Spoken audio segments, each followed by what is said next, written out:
होपनोपोनो की मैं बात इसलिए की क्योंकि इसमें जो हम समझते हैं कि आप कोई भी चेंज लाना चाहते हैं लाइफ में, आपको अपनी एनर्जी को क्लेंस करना है। जिस तरह से आप अपने सबकॉन्शियस माइंड के साथ रहते हैं वो एग्जैक्टली आपकी लाइफ को डिटर्मिन कर रहा है, आपके रिजल्ट्स को लेके आ रहा है। और इसीलिए ये जो कॉन्सेप्ट है वो बहुत पावरफुल है, क्योंकि हमारे जो शास्त्र हैं वो भी हमें ये एहसास दिलाते हैं, इनकरेज करते हैं समझना कि आपको अपने अंदर झांक कर अपने आप से ये पूछना है कि ऐसा क्या है जिसको आपको निकालने की ज़रूरत है।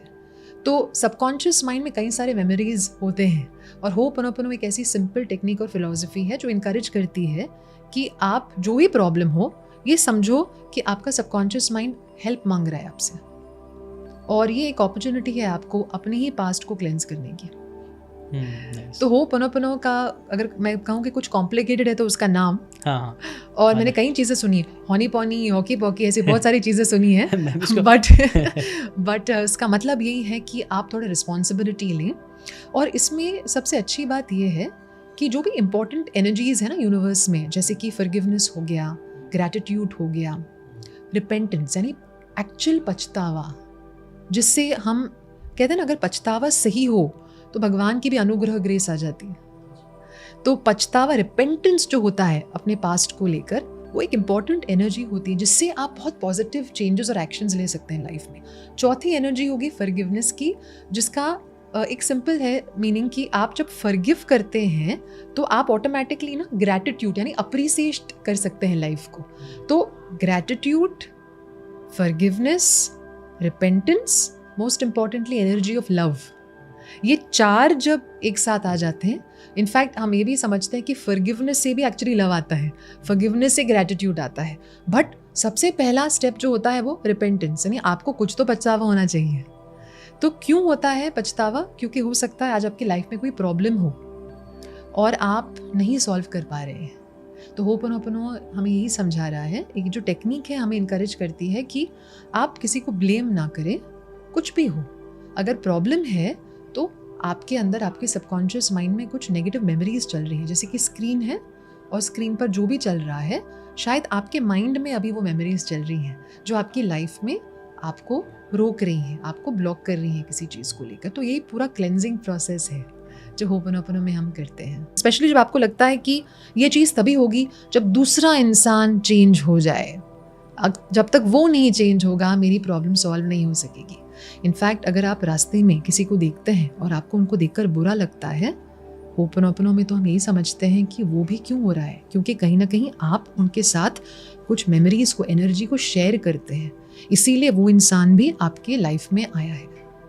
तो एक थेरेपिस्ट की स्टोरी है कि उन्होंने एक हवाई स्टेट हॉस्पिटल में एक वार्ड था जिसमें मेंटली इल क्रिमिनल्स थे, और उस वार्ड में उन्हें ये असाइनमेंट दिया गया कि आप इन लोगों को हील करो। उन्होंने इंटरेस्टिंग क्या किया, वो एक अलग रूम में बैठते थे, उन्होंने इस पेशेंट्स को कभी भी नहीं देखा, ना उनके पास गए, लेकिन 3 से 4 महीने में काफ़ी पॉजिटिव चेंजेस आने लगे। तो जब उनसे पूछा गया कि आप क्या कर रहे हैं, तो उन्होंने कहा मैं होपनोपोनो कर रहा हूँ। इसका मतलब कि मैं अपने आप को ऑटोमेटिकली अपने फीलिंग्स को एक्नॉलेज करते हुए अपने फीलिंग्स पर क्लीनिंग करने की परमिशन दे रहा हूँ। तो वो क्या करते, सपोजिंग ये पेशेंट्स हैं, उनके फाइल्स उनके पास आते, उनके फाइल्स को, फोटोज़ को देखते, उनकी हिस्ट्री पढ़ते, और उनके अंदर जो फीलिंग आती है उस इंसान के बारे में पढ़ के ऑटोमेटिकली वो अपने आप को कहते कि ये फीलिंग आ रही है मेरे अंदर से, इसका मतलब मेरे अंदर कोई तो मेमोरी चल रही है, शायद हम जुड़े हुए हैं एक साथ। तो वो उस फीलिंग को निकालने, क्योंकि हमारे अंदर अगर फीलिंग आ रही है इसका मतलब हमें उस फीलिंग को निकालना चाहिए। अगर वो नेगेटिव नेचर की है, अगर कोई अच्छी फीलिंग आ रही है तो उसके लिए थैंक यू बोलना चाहिए, लेकिन अगर गुस्सा आता है, अगर दुख फील होता है, बुरा लगता है, अगर आपको हेल्पलेसनेस फील हो रही है, लाचारी महसूस हो रही है, तो कहीं ना कहीं आपके अंदर कुछ तो गलत चल रहा है सबकॉन्शियस माइंड के अंदर। तो उन्होंने क्या करना शुरू किया, उन्होंने अपने सबकॉन्शियस माइंड से बात करना शुरू कर दिया। वो ये कहते कि आई एम सॉरी, मैं नहीं जानता ये फीलिंग कहाँ से आई है, बट इसके लिए मुझे माफ़ी चाहिए। Again same concept inner child से बात, जो कि मैंने फ़ोटो के बारे में भी बताया आपको, यही करते, प्लीज़ फॉरगिव मी, अपने आप से कहते कि मैं नहीं जानता ये जो फीलिंग्स हैं ये कहाँ से आई हैं, लेकिन मैं अभी इनको निकालना चाहता हूँ। तो अपने सबकॉन्शियस माइंड से कहते, लेट गो करते हैं, मैं प्रॉमिस करता हूँ कि अब तक शायद मैंने ध्यान नहीं दिया कि तुम्हारे अंदर ये सब कुछ चल रहा है, लेकिन अभी हमें इसको निकालना है।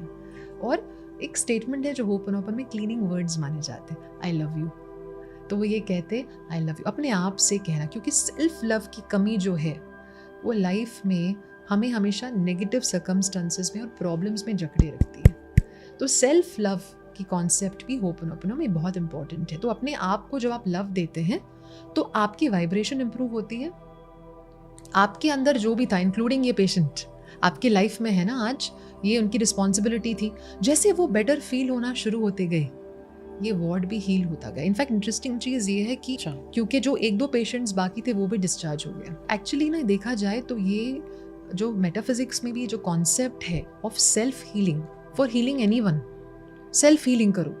किसी भी चीज़ को हील करना है, किसी दूसरे इंसान को हील करना है, आप रिस्पॉन्सिबिलिटी लो। क्योंकि अगर आपको किसी और के लिए बुरा लग रहा है, इसका मतलब वो इंसान और आप कुछ एनर्जी को शेयर कर रहे हैं। अब जैसे कि जीशान जी, सपोजिंग ये बॉटल है और हम दोनों इस बॉटल को पकड़ने की कोशिश कर रहे हैं। अगर मैं पकड़ूं और आप पकड़ने की कोशिश करें, मैं छीनूं आप छीनें, लेकिन जैसे ही मैं इस बॉटल को छोड़ देती हूँ, चांस है कि आप भी छोड़ देंगे, क्योंकि अभी कोई फाइट है ही नहीं ना, कोई गेम है ही नहीं। ये बॉटल समझो एनर्जी है।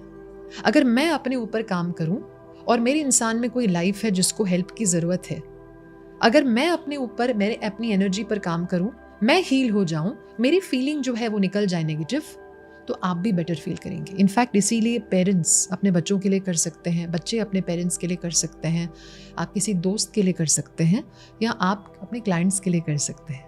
बट सबसे इम्पॉर्टेंट चीज़ ये है, जो मैंने सीखी है होपनोपनो में, कि कभी भी अपने आप को डिपेंडेंट फील मत करो किसी और पे। As a coach and as a therapist मेरी भी एक रिस्पॉन्सिबिलिटी है, जब भी कोई मेरे पास आता है, टॉपिक को समझे, थियोरी को समझे, टेक्निक समझे, बट फिर खुद प्रैक्टिस कीजिए। ये मत सोचिए कि आपको किसी और के पास जाना पड़ेगा हीलिंग के लिए, क्योंकि ये कॉन्सेप्ट ही है सेल्फ हीलिंग। तो हमेशा ये याद रखिए कि हीलिंग आपके थ्रू हो सकती है, और कभी भी ये मत सोचिए कि मुझे किसी और की हेल्प लेनी पड़ेगी। आप सीखिए, समझिए, बट फिर खुद से प्रैक्टिस आपको करना है। जो भी प्रॉब्लम है, जॉब की सिचुएशन सही नहीं है, इकोनॉमी सही नहीं जा रही है, जो भी प्रॉब्लम है, वर्क ऑन आप क्लीन करो। राइट। मुझे याद है बहुत सालों पहले जब मैंने टेस्ट करी थी होपनोपनो को, मेरे घर के बाहर एक कंस्ट्रक्शन वर्क चालू था और वो इतना लाउड था कि मैं कुछ भी नहीं कर पाती। इनफैक्ट मुझे ऐसा गुस्सा लगता कि आसपास बहुत चिड़चिड़ापन लगता। जब मैंने होपनोपनो करना चालू किया, मैंने अपने आप को कहा कि ये जो फीलिंग मेरे अंदर आ रही है ना, कि मुझे गुस्सा आ रहा है, चिड़चिड़ा फील हो रहा है, मुझे इसको लेट गो करना है। तो मैंने अपने आप से बात करना शुरू किया, अपने सबकॉन्शियस माइंड से, please let go, please let go, please let go.